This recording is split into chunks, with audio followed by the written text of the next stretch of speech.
On March 12, 2024, the deep-sea research vessel Pathfinder was conducting a bathymetric survey in a remote, unexplored section of the Blake Plateau, deep within the infamous Bermuda Triangle. Their submersible, the Triton, was gliding silently over the abyssal plain, nearly 2 miles below the surface, when its powerful sonar picked up an anomaly. It was man-made, angular, and completely out of place in the crushing darkness. The pilot, Dr. Eris Thorne, guided the submersible closer, its powerful LED lights cutting through the eternal night. What they illuminated was a sight that defied all logic, a ghost from another era resting peacefully on the seabed. It was a sailboat, a Bristol 40 sloop, impossibly intact. It wasn't a wreck, it was a tomb, covered in a thin layer of silt and biofilm, but otherwise eerily preserved by the cold, oxygen-poor water.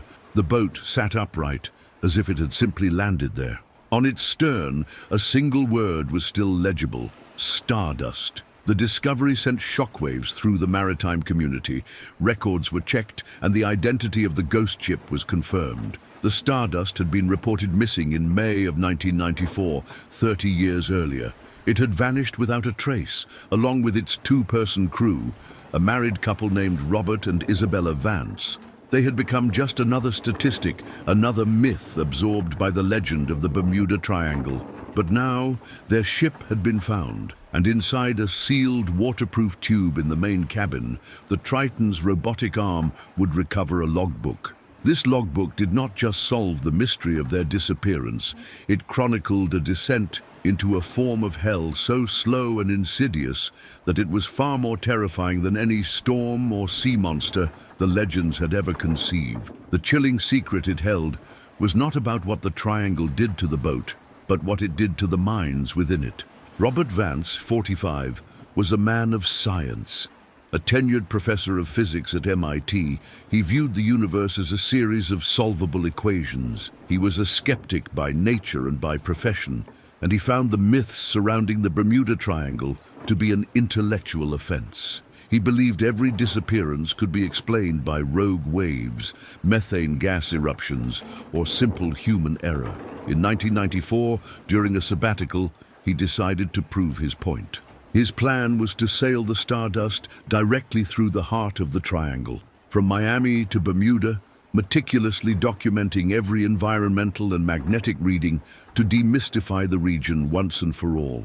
His wife, Isabella, 42, was his opposite. She was a poet and an artist, a woman who saw the world not as a set of problems to be solved, but as a tapestry of feelings and energies to be experienced.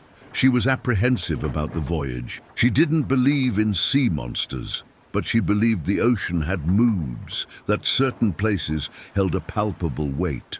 "It's not about what's logical, Robert," she had told him before they left. "It's about a feeling. Some places just feel wrong." Robert had dismissed her concerns with a loving but patronizing smile. "Feelings are just unprocessed data, my love," he had replied. "We'll collect the real data." The Stardust was a vessel built for such a journey. A classic blue water cruiser known for its robust construction, it was a fortress of fiberglass and teak. Robert, ever the physicist, had outfitted it with an array of scientific instruments, magnetometers, atmospheric sensors, and a state-of-the-art, for 1994, GPS system. Isabella had packed her sketchbooks, her journals, and a small library of poetry.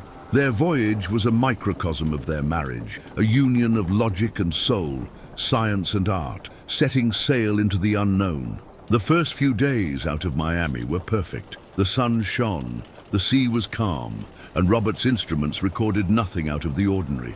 His logbook entries are a model of scientific detachment. He notes barometric pressure, sea state, and magnetic field readings with a quiet, almost smug satisfaction. He was proving his point. Isabella's journal from the same period tells a different story. "The water has changed color," she wrote on their 3rd day out. "It's a blue so deep, it feels like it's pulling the light out of the sky. The air is heavy. The silence is different out here. It's not empty, it's listening." The change happened on their 4th day. They sailed into a region of the Atlantic known as the Sargasso Sea, a vast becalmed gyre famous for its thick mats of floating sargassum seaweed. And here, the world seemed to stop. The wind died completely. The sea transformed into a glassy, undulating mirror of brass under a merciless sun. The Stardust slowed to a halt, trapped. At first, Robert was unconcerned. A temporary high-pressure system, he declared, checking his barometer. The wind will fill in soon. But it didn't. Days turned into a week. They were becalmed, adrift in an endless, silent sea of golden-brown weed. The heat was oppressive. The silence was absolute. The horizon was a perfect, unbroken circle, the same in every direction, day after agonizing day. This is where the official logbook, recovered 30 years later, begins its chilling narrative. Log entry, May 18th, 1994, Day 7, adrift.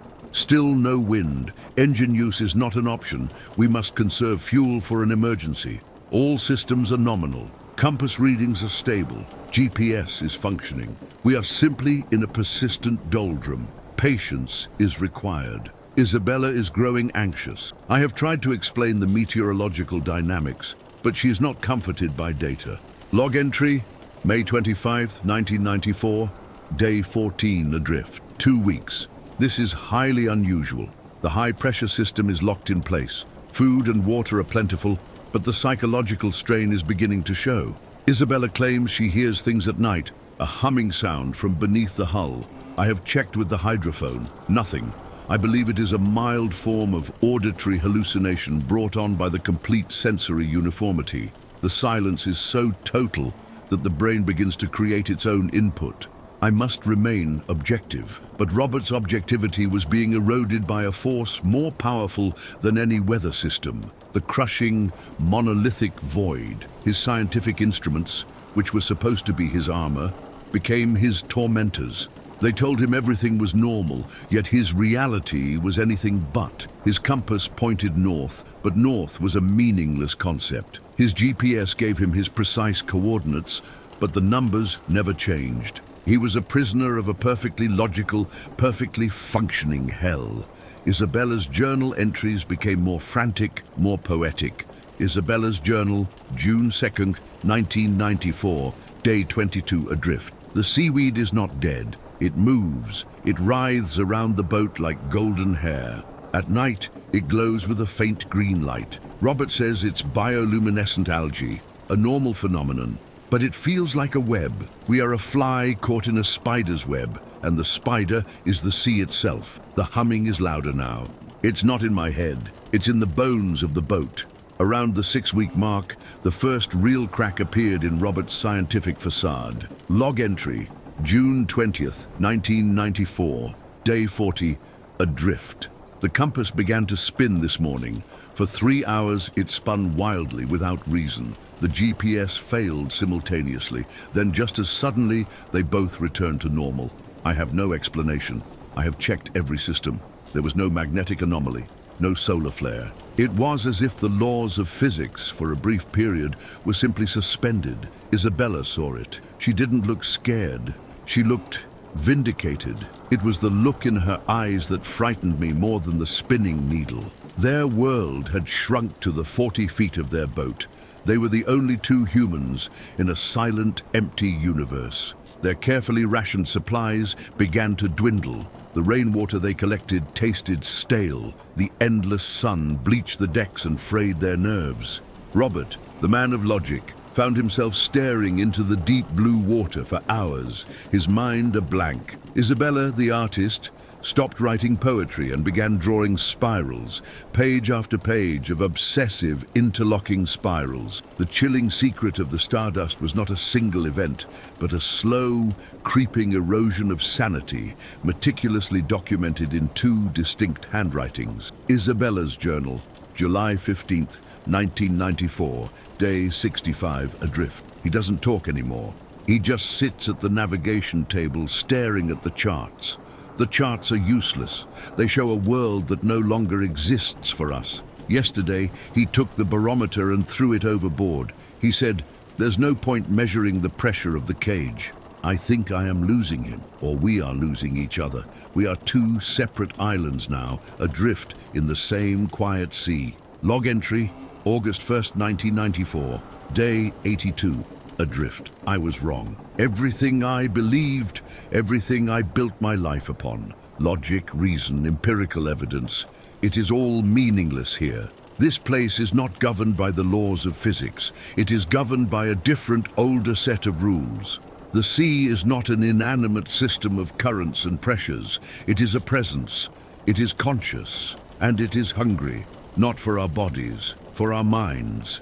It feeds on hope. The final entries are a terrifying duet of despair. Robert's scientific log had become a madman's manifesto.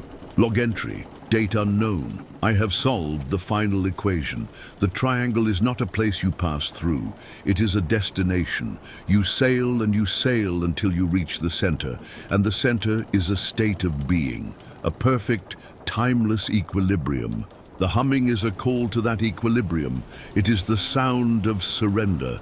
Isabella understands. She has been painting the face she sees in the water. It is a beautiful, peaceful face. She says it is waiting for us. And then, Isabella's final entry, written in a surprisingly steady hand on a clean page in her journal. This was the page the submersible's camera focused on, the page that would be shown on news reports around the world. Isabella's journal, August 28th, 1994. The last of the water is gone. Robert has not spoken in a week. He sits on the deck, smiling at the sun. He says he is no longer a prisoner but a guest. This morning, he told me he was going for a swim.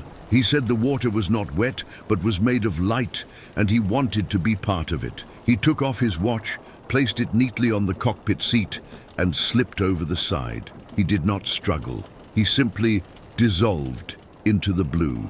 I am not sad. I am only tired. The humming has stopped. The silence is finally peaceful. The stardust is home. After that entry, the logbooks were silent. The final secret of the stardust was a story of psychological collapse. The Bermuda Triangle hadn't sunk their boat with a rogue wave or a mysterious energy field. It had becalmed them, isolated them, and stripped them of the one thing that keeps a human being alive: purpose. It had presented them with a perfect, logical, inescapable void, and the void had stared back until it consumed them. The boat, a tomb of science and art, had then sunk slowly over months or years, carrying their chilling testament down into the crushing, silent darkness, where it waited for 30 years to be found.